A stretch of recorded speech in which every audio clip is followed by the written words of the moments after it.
Monsieur le Premier ministre mën nga jël kàddu indi sa tontu.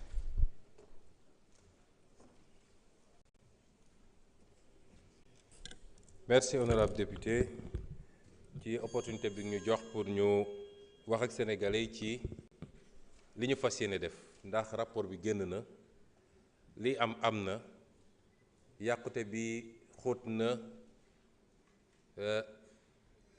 jéggi na dayoo waaye nañ dañoo gëm ni peuple sénégalais am na les ressources et les moyens de dépasser rapidement cette situation. nekkuñu fii pour di jooytoog di apitoyer sur notre sort waaye baax na ñu xamal ñi ñu wóolu ba teg ñu fii li xew ci réew mi ak fi ñu ko fekk bi loolu amee ba pare nag sursaut la laaj un sursaut national ci sursaut boobu am na lu war état bi waaye am na lu war citoyen kenn ku nekk ci ñoom état bi nag moo war a njëkk a joxe exemple parce que nit ñi boo leen bëggee jëmale fenn da nga leen fay jiitu. mënuñu laaj sénégalais yi ñu def ay sacrifice te état bi du ko def yan sacrifice la état bi bëgg a def am na loo xam ne ay mesures correctives la yu jëm ci finance publique pure sûre et dure defe naa keroog ci seen conférence de presse ministre bi àddu woon na ci te amaana su dee laaj ñëw na ci lool moom na ci àddu mënoon naa ko faram-fàcce waat ci ay mesures yu gàtt waaye comme temps bi léeg-léeg daf ñuy xaw a manqué ma jëm directement ci li nga xam ne mooy les mesures de réduction du train de vie de l'État. Ces mesures commenceront par la rationalisation des agences d'exécution. Des manquements graves ont été relevés dans la gouvernance économique et sociale de ces entités, marquées entre autres par une inflation des agences. Agences yi bëri na demoon nañu ba réew mi da ngay dagg agence pour placer benn client politique benn responsable politique sans que mu répondre ci benn cohérence d'ensemble.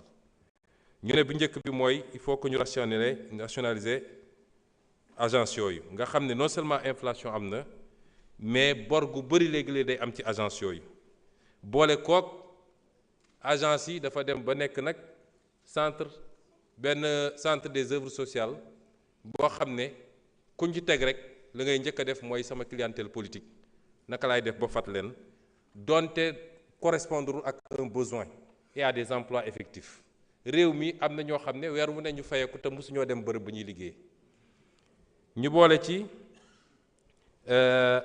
loolu nag day jur masse salariale boo xam ne tey état bi egg na foo xam ne état Sénégal attanu ko parce que nag lii ñuy wax ni yëpp li ko andi mooy un état qui a voulu vivre au-dessus de ses moyens li ko andi mooy yàkkamti ak nekk dans la course électorale du prochain mandat dinaa ci dellu si waat yooyu yëpp nag nga boole kook gestion boo xam ne c'est une gestion inefficiente et enfin ay choix d'investissement yoo xam ne yu douteux la yoo xam ne opportunité bi de établiruñu ko te résultat yi ñu ci doon xaar amul à ce titre au plus tard à fin juin 2025 les agences d'exécution et de structures administratives similaires ou assimilées dont les missions se chevauchent seront regroupées et d'autres dont les missions peuvent être efficacement prises en charge par des directions centrales ou d'autres administrations non personnalisées de l'État seront supprimées. Des mesures d'accompagnement seront mises en œuvre pour préserver les intérêts des travailleurs. À titre indicatif, je peux mentionner déjà la fusion du Fonds d'impulsion de la microfinance, du Fonds national de la microfinance et du Fonds d'appui à l'économie sociale et solidaire. Ces trois fonds qui répondent à la même vocation. La fusion du Fonds d'appui à l'investissement des Sénégalais de l'extérieur et du Fonds des crédits femmes diaspora. La fusion de l'Agence nationale pour les énergies renouvelables et de l'Agence pour l'économie et la maîtrise de l'énergie. La fusion de l'Office national de formation professionnelle et du Centre national de qualification professionnelle. La fusion du Fonds d'appui à la promotion de la petite et moyenne industrie, du Fonds des petites et moyennes entreprises et de l'Agence de développement et d'encadrement des PME à des PME. La fusion de l'Agence sénégalaise de promotion touristique et de la Société d'aménagement et de promotion des côtes et zones côtières, SAPCO. Le regroupement du Fonds de crédit pour les femmes et du Fonds national de l'entrepreneuriat féminin. La suppression de l'Agence nationale de la maison d'outils. La rationalisation des structures dans les secteurs de l'emploi, de la construction, des mines, entre autres. Le même exercice de rationalisation, ce n'est pas une liste exhaustive, et le même exercice de rationalisation sera opéré au niveau des services centraux de l'État pour mieux optimiser l'organisation de l'administration. Les modalités d'intervention dans les collectivités territoriales par le PUMA, le PUDC et le Promoville seront harmonisées pour mieux rationaliser les crédits qui leur sont alloués.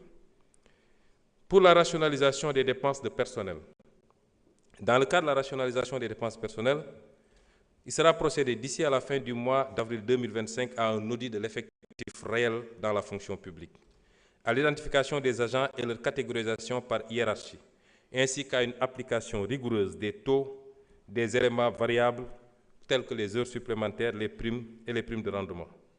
Il sera mis en place, avant la fin du mois de juin 2025, une interface entre les applications de la solde et des 6 budgets afin d'avoir une situation exhaustive des dépenses de personnel et des états d'exécution à temps réel pour faciliter la reddition des comptes.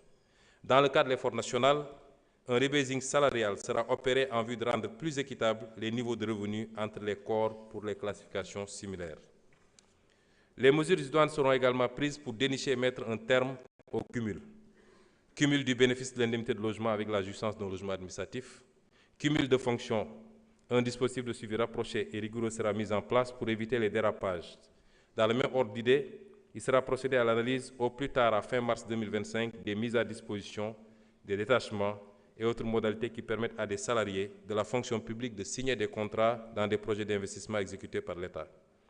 En dehors des secteurs de la santé, de l'éducation, de la défense, de la sécurité et des quotas entérinés dans les écoles de formation, tout autre recrutement devra procéder d'un ajustement interne qui n'affecte pas la masse salariale.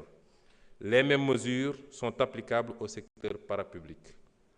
Les dispositions réglementaires seront prises afin que le secteur parapublic puisse soumettre systématiquement les plans de recrutement et les niveaux de rémunération à l'autorisation du Premier ministre après validation par les tutelles techniques et financières.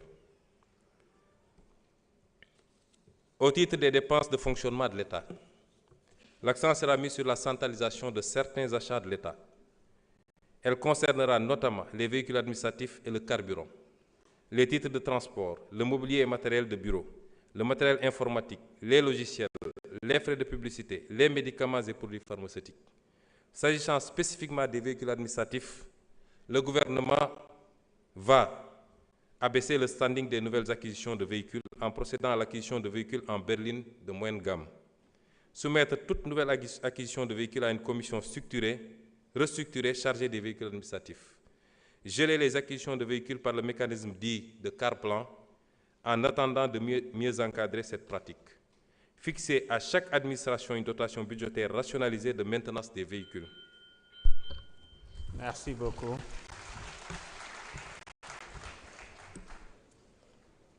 Merci, Monsieur le Premier ministre. Honorable député Thierno Alassane Sall, vous avez la parole.